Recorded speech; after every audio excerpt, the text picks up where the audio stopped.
Hello everyone, welcome to my channel Bold and Beautiful today. Sheila interrupts the altercation between Steffy and Luna. While Ridge Forrester promises to arrest Liam Spencer and Hope Logan, Sheila Sharp will interrupt the altercation between Steffy Forrester and Luna Nozawa. Ridge will join Hope and Liam in the design office at Forrester Creations to continue their talk. After Will Spencer's sting operation, the three of them will talk about Luna and the idea that she is still out there someplace. Ridge will assure Liam and Hope that he is putting pressure on the police to locate Luna and apprehend her once more as soon as possible, despite their fears. Ridge will continue to hold out hope that Deputy Chief Bradley Baker and his staff can reincarcerate Luna before she causes harm to others. Naturally, according to BNB spoilers, Ridge won't notice that Luna is already threatening Steffy with a gun. At the beach house, where Luna is armed and prepared to make her greatest enemy listen, Steffy was just ambushed. Sheila Sharp will get some important information from Taylor Hayes while Luna is furious at Steffy. Everything might fall into place after Taylor divulges Steffy's whereabouts and maybe provides information about the eerie fortune teller Hayes Finnegan brought home. After learning about Ms. Sunshine, Sheila may conclude that Luna is luring Steffy. In any event, Sheila will soon dash to the beach home and break up Luna and Steffy's argument. Sheila will put herself in risk in order to talk Luna out of it and spare Steffy from a terrible end. Is Sheila going to be shot rather than Steffy? Will Luna accidentally shoot her own grandmother, or is Sheila obstructing her path? The tension in Los Angeles crackled like live wires, converging towards two explosive focal points separated by miles yet bound by the volatile legacy of Sheila Carter Sharp. At Forrester Creations, within the sleek, imposing design office that had witnessed decades of passion and betrayal, Ridge Forrester projected an aura of controlled authority, a stark contrast to the raw terror unfolding simultaneously at the cliffside beach house. He'd intercepted Liam Spencer and Hope Logan mid-conversation, their faces etched with the deep, gnawing worry only parents facing an unseen threat to their child could possess. The topic was Luna Nozawa, the unstable young woman whose fragile sanity had shattered completely after Will Spencer's ill-fated sting operation, transforming her from a troubled soul into a dangerous fugitive fueled by perceived betrayal and unhinged fury. Liam's voice was tight, laced with the frustration of helplessness, as he recounted Luna's disappearance, the police searches yielding nothing, and the chilling reality that she was out there somewhere, armed, unpredictable, and fixated on the family she blamed for her downfall, a fixation Steffy Forrester knew placed her squarely in the crosshairs. Hope, her maternal instinct screaming, echoed Liam's fears, her eyes pleading for reassurance, for action. Ridge, ever the patriarch attempting to impose order on chaos, met their anxiety with a steely resolve, his jaw set. "Listen to me," he commanded, his voice low but carrying the weight of his position and his own simmering anger towards Luna's threat to his family. "I've been on the phone constantly with Deputy Chief Baker. They've got every available resource scouring this city. Roadblocks, surveillance, informants, they're turning over every stone." He leaned forward, emphasizing his point, his gaze locking onto Liam's then Hope's. "I'm leaning on Baker hard. This isn't just another case, it's personal for them now too. Luna will be found, and she will be back behind bars before she can hurt anyone else. That's a promise." His words were meant to be a fortress, a shield against the encroaching dread, projecting an image of control, of systems working, of imminent resolution. Yet, the dramatic irony was crushing, a silent scream only the audience could hear, as Ridge confidently vowed Luna's swift recapture. Miles away, Luna had already breached the defenses of Steffy's sanctuary, the cold steel of a gun barrel pressed against Steffy's temple, her whispered threats laced with madness echoing in the once peaceful living room overlooking the churning Pacific. At the beach house, the air hung thick with the scent of salt spray and pure, undiluted fear. Steffy, cornered, her heart hammering against her ribs like a trapped bird, faced the terrifying specter of Luna's complete psychological collapse. The young woman who once seemed lost and impressionable was gone, replaced by a vessel of raw, vengeful energy, her eyes wide, unblinking pools of dark obsession and fractured logic. The gun in her hand wasn't just a weapon, it was an extension of her unraveled mind, a symbol of the power she finally wielded over the woman she perceived as the architect of her misery, Steffy, the strong, the successful, the Forrester. "You think you're untouchable?" Luna hissed, her voice trembling with a terrifying mix of rage and desperation. "You ruined everything. My life, my future, you and your perfect family, looking down on me." Spittle flew as she recounted perceived slights, the sting operation orchestrated by Steffy's nephew twisting in her mind into a vast, personal conspiracy led by Steffy herself. Every word was a jagged shard of her broken psyche. Steffy, drawing on every ounce of Forrester resilience, fought to project calm, her voice steady despite the paralyzing terror. "Luna, please, listen to reason. What was wrong, we all see that now. But this? Pointing a gun? This isn't the answer. Put it down, let's talk." Her pleas, logical and measured, seemed to bounce off the hardened shell of Luna's delusion. Luna's finger tightened infinitesimally on the trigger, her gaze darting wildly. "Talk? There's nothing left to talk about. You need to pay. You need to hurt like I hurt." The standoff was a terrifying dance on a knife's edge, Luna's fragile grip on reality threatening to snap completely with the slightest provocation, the gun a Damoclean sword poised over Steffy's life. Meanwhile, fate, in the twisted guise of Sheila Carter Sharp, was weaving its own chaotic thread into the deadly tapestry. Prying information from a distraught Taylor Hayes, perhaps exploiting Taylor's worry for Steffy, or her confusion over the unsettling Miss Sunshine Hayes Finnegan had brought home, Sheila had struck conversational gold. Taylor, frantic and off guard, likely revealed Steffy's location, possibly even mentioning Luna's ominous absence and her known fixation on Steffy. For Sheila, the pieces slammed together with terrifying clarity. Luna wasn't just hiding, she was hunting. And Steffy, alone at the beach house, was the prey. A profound, almost alien surge of maternal protectiveness, warped by decades of her own violence but undeniably fierce where Steffy was concerned, obliterated Sheila's usual self-preservation instincts. Her own daughter was in mortal danger. Without hesitation, without a plan beyond sheer, desperate intervention, Sheila became a force of nature. She raced from wherever she'd cornered Taylor, commandeering a car, her mind focused solely on the cliffside address. Traffic lights blurred, the city became an obstacle course. Every second counted. The image of Luna, unhinged and armed, facing Steffy fueled a panic unlike anything Sheila had ever known, cutting through her own complex layers of manipulation and malice. She had to get there. She had to stop it. Back at the beach house, Luna's monologue of grievance reached a fever pitch. "You took everything," she screamed, the gun trembling violently now, pressed harder against Steffy's skin. Steffy braced herself, her eyes wide, silently pleading, her mind racing for an opening, any shred of leverage.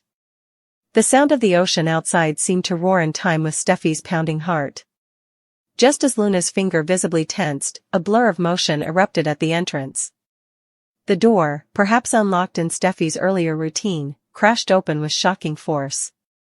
Sheila Sharp, breathless, her hair wild, her eyes blazing with a terrifying mix of fury and primal fear, stood framed in the doorway. "No. Luna, stop."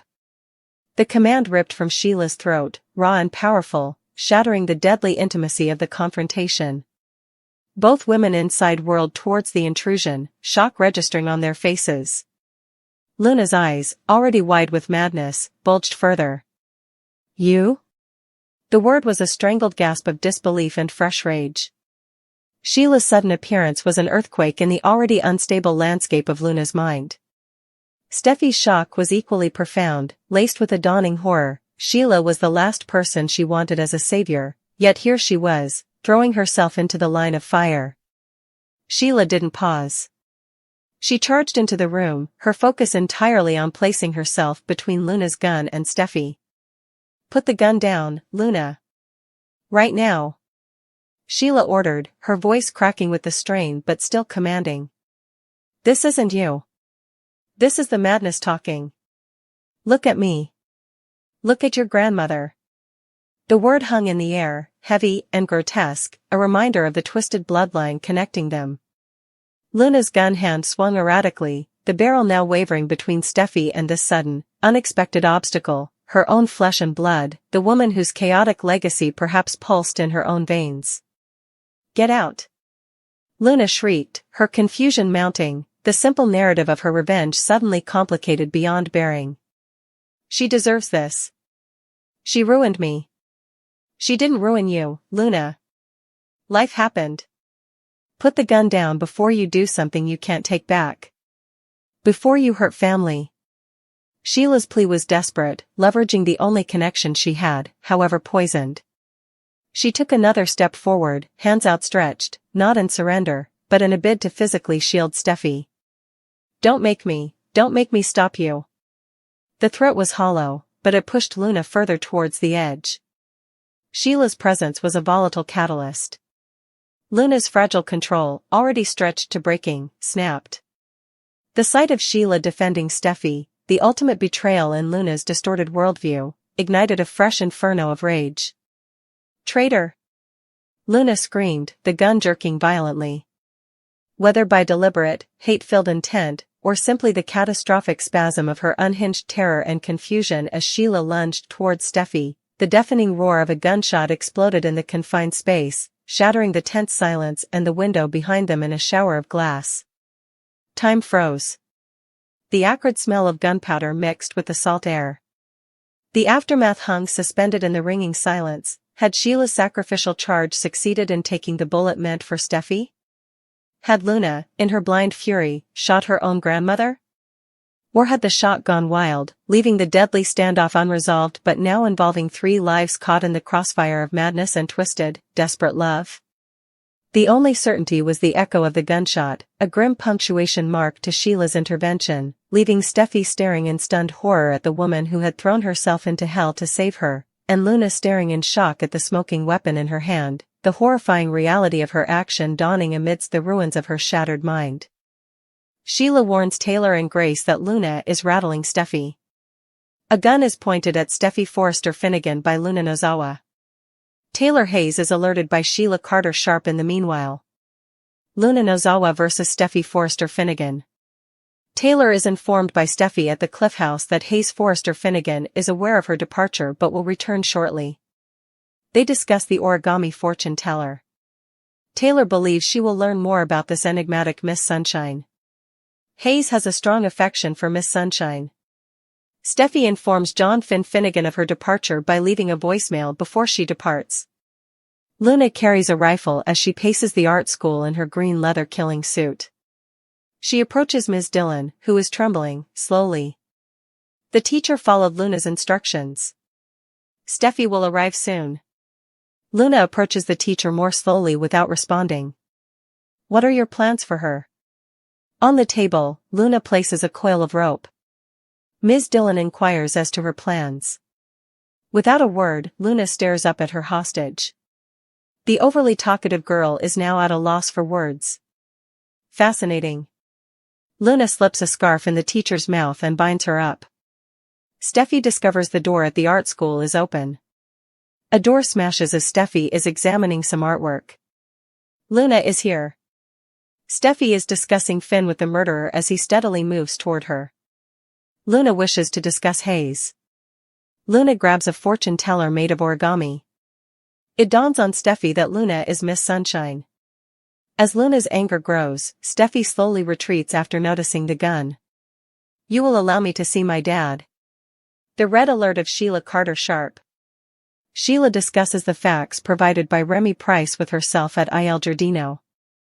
As she considers her options, she leans against some shelves. Sheila leaves Finn a second voicemail. She says it's about Luna. Sheila notices Taylor on the couch as she peers out the window at the Cliff House. She pleads with Taylor to open the door. How did she get past security? Taylor asks. Sheila maintains that she isn't there to stir up trouble. She should talk to Shin. Reluctantly, Taylor opens the door. Taylor informs her that no contact has been repeated to her.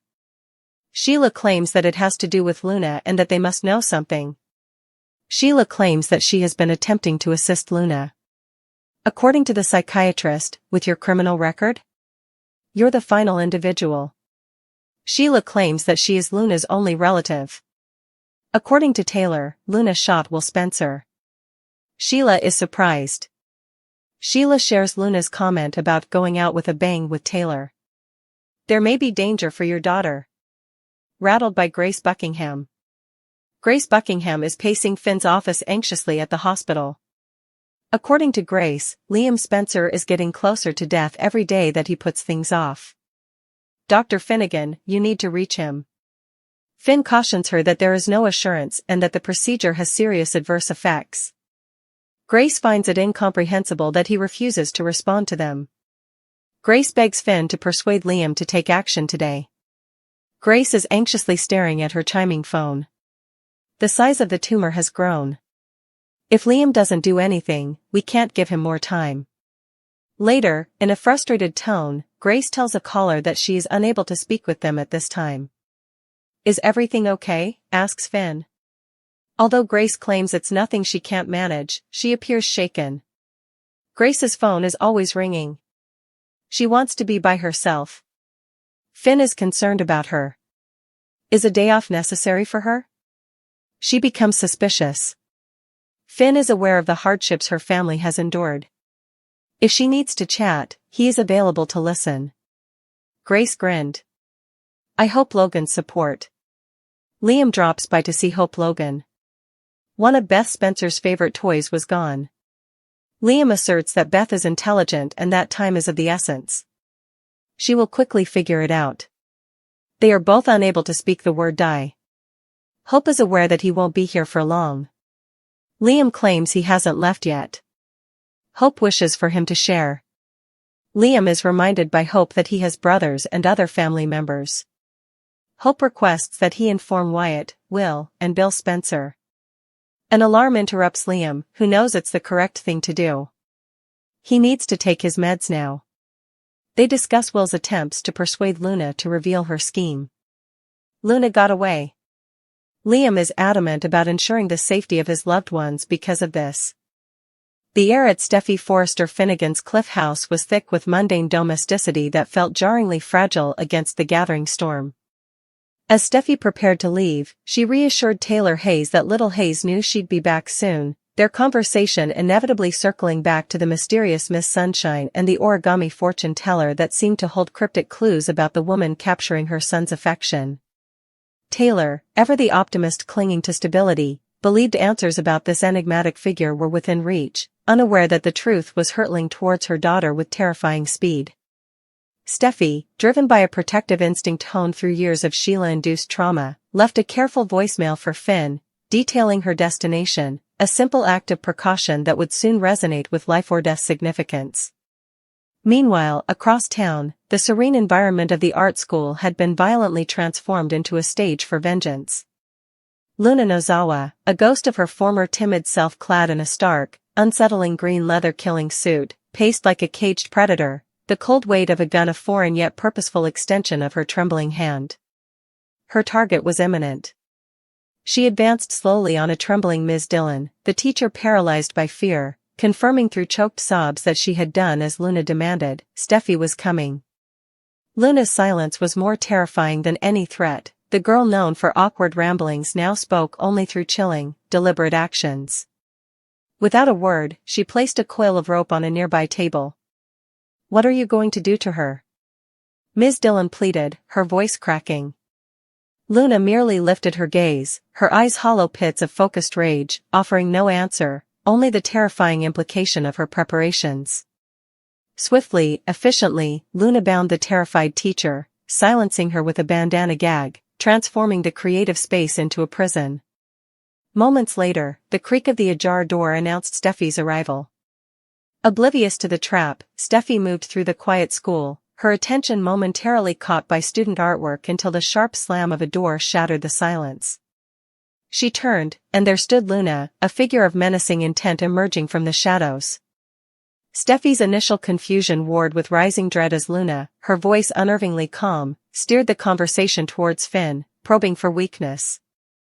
Then, Luna's hand closed around a small, colorful object on a table, an origami fortune teller, identical to the one Hayes cherished. The horrifying realization struck Steffy like a physical blow. Luna was Miss Sunshine. The betrayal, the manipulation of her vulnerable son, ignited Steffy's fury, but it was instantly doused by the glacial terror that followed as Luna deliberately raised the gun, its barrel a black, unwavering eye fixed on Steffy.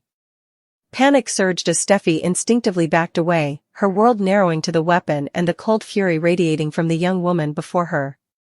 Luna's composure shattered, her voice escalating into a raw, primal scream, "You are going to let me see my father." The demand echoed in the cavernous room, a desperate ultimatum fueled by years of perceived abandonment and twisted grief, holding Steffy captive at gunpoint. Simultaneously, miles away at Il Giardino, another force of chaos was mobilizing. Sheila Carter Sharp, reeling from Remy Price's intelligence, braced herself against a shelf, the weight of impending disaster pressing down. Luna's instability, her dangerous fixation, had crystallized into a clear and present threat. Frantic, Sheila left yet another voicemail for Finn, her message clipped with panic, "It's about Luna." Knowing Finn might be unreachable, Sheila acted on pure, desperate instinct. She sped towards the one place she knew held leverage, the Cliff House. Bypassing security through sheer, reckless determination, or perhaps terrifying familiarity with its weaknesses, she pounded on the window, spotting Taylor inside. "Taylor. Taylor, please. Let me in." Taylor's reaction was immediate revulsion and disbelief upon seeing Sheila's face at the glass. "How did you get past security?" she demanded, opening the door only a fraction, her body a barrier. "I'm not here to cause trouble," Sheila implored, her voice ragged with urgency. "I need to speak with Steffy." "It's about Luna. There's something you need to know." Taylor's skepticism was palpable, her psychiatrist's training warring with ingrained distrust. "With your criminal record? You're the last person Luna needs help from." Sheila's desperation peaked. "I am the only person Luna's got right now. And she's in trouble." Taylor countered, revealing the terrifying escalation Sheila hadn't known. "Luna pulled a gun on Will Spencer."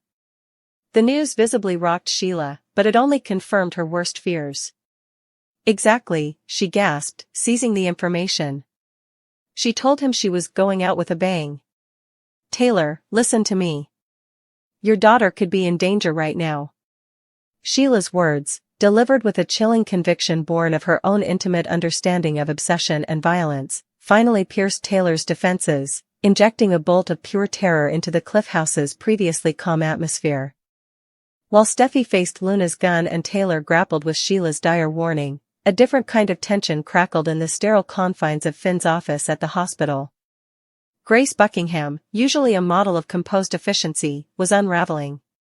She paced like a caged animal, her arguments about Liam Spencer's worsening condition, the tumor visibly growing on the latest scans, delivered with a frantic, almost manic intensity. "Every day he delays, Dr. Finnegan, he's one step closer to death. You have to get through to him."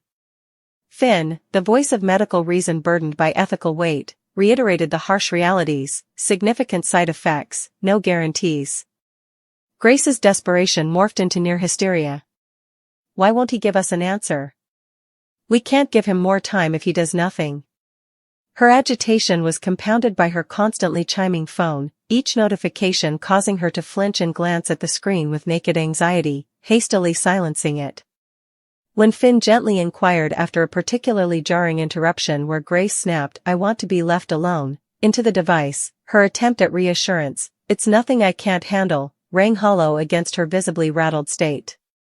Finn's offer of a day off or a listening ear, referencing her family's past struggles, was met with a brittle, unconvincing smile. Her paranoia was palpable, her focus fragmented, suggesting pressures far beyond Liam's case were bearing down on her, secrets vibrating just beneath the surface of her professional facade. This personal turmoil starkly contrasted with the scene unfolding at Hope Logan's cottage, where Liam himself sought a moment of quiet normalcy, retrieving a forgotten toy for Beth. The unspoken specter of his illness hung heavy between him and Hope. Their conversation was a delicate dance around the inevitable, acknowledging the ticking clock. "Beth is smart, she'll figure it out soon enough," yet both avoiding the crushing finality of the word die. Hope's gentle encouragement for him to reach out to Will, and Wyatt was met with Liam's resigned acknowledgement that it was the right thing, though the emotional hurdle remained immense. His resolve was momentarily strengthened by news of Luna's escape and her threat to Will. "This is why I'm so determined," a father's fierce drive to protect his family from harm, even as he faced his own mortality.